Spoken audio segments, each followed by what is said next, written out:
Il-laqgħat tal-Kumitat tal-Parlament Ewropew dwar il-prijoritajiet tal-Presidenza Maltija qed ikunu dominati minn mistoqsijiet dwar il-korruzzjoni f'Malta. L-Europarlamentari Malti David Casa. Sfortunatament din il-Presidenza qiegħda tiġi imminata minħabba s-sitwazzjoni gravi f'pajjiżna marbuta mal-korruzzjoni. Il-bieraħ Transparency International ħarġet statistika u konfermat li dan huwa l-iktar gvern korrott fl-istorja ta' pajjiżna. L-Europarlamentari Sofia Ribero.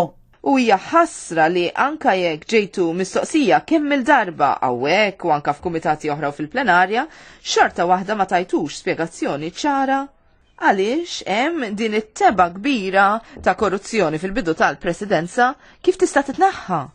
Sabiex il-Presidenza tagħkom ma tispiċċax tibda fuq naħa l-ħażina għax il-Presidenza tagħkom trid tkun waħda b'saħħitha. Huma mistoqsijiet li riflettu dak li kien qed iseħħ fil-Kumitat tal-Parlament Ewropew fejn il-Ministri Evaris Bartolo, Hena Nadalli u Michael Farrugia taw preżentazzjonijiet dwar il-prijoritajiet tal-Presidenza Ewropea.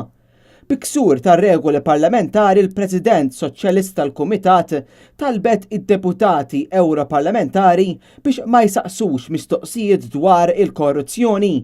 Minkejja dan l-Ewroparlamentari Ewropej injoraw dan l-appell u xorta semmaw leħinhom u esprimew it-tħassib tagħhom u r-rabja kontra l-Gvern Malti. Id-deputat liberali Martina Dlanajofa. Sorry, but I am absolutely convinced that questions of corruption, Panama Papers scandals are absolutely connected to the values of this European Parliament. And I must say that I have, as well as my colleague David Casa, the same serious concerns about corruption that is tarnishing the first Maltese presidency. 3 ministers, you are telling us that you are open to work closely with the European Parliament. For me, this is hardly credible. Because how can we trust you if you didn't take in consideration opinion of this House? Id-deputat tal-Partit Popolari Sven Schulz.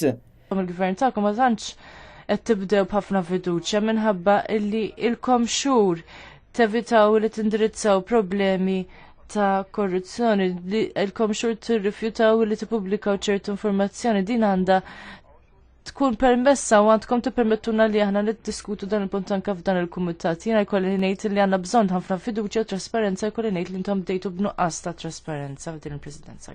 Kif kien mistenni l-Ministri Maltin ma wiġbux għal dawn il-mistoqsijiet u ħarbu minnhom. Hija sitwazzjoni fejn ir-reputazzjoni ta' Malta qed tieħu daqqa l-isfel kollu mertu għal korruzzjoni tal-Gvern Laburista.